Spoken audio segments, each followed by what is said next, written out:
आज ये वीडियो रे आमे भारत जातीय वन्यजंतु सम्बन्ध जानवा पड़ो। भारतर वन्यजंतु मानकर संरक्षण पाई 1972 मसीह वन्यप्राणी संरक्षण बोर्ड गठन कर भारतर वन्यजंतु संरक्षण पाई IUCN संस्था द्वारा प्राणी मानकर 5 विभाग को गुरुत्व दि जाए।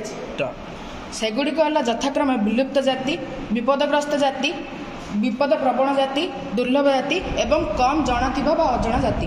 तेबे आसंतु आमे जानिबा विलुप्त जाति विषय संबंध में।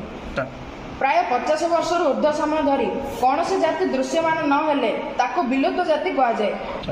सेगुड़िक हला डायनासोर, डोडो पक्षी।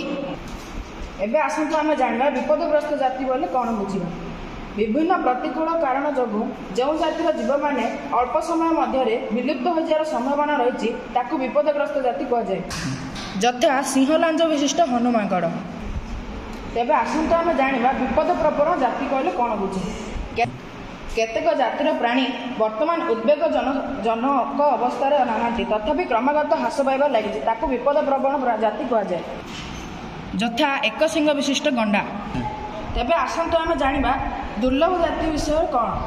दुर्लभ जाति हूँ उपयुक्त संरक्षण व्यवस्था ना सेमानकर मध्य विलुप्त होवार संभावना अच्छी ताकू दुर्लभ जाति कहुए, यथा गोलापी मस्तकधारी बतक एवं लाल पांडा। एवं भारत में आउ केतेक जाति अच्छी जहाँकि अजଣା जाति भाव में परिचित, यथा जंगली पेचा।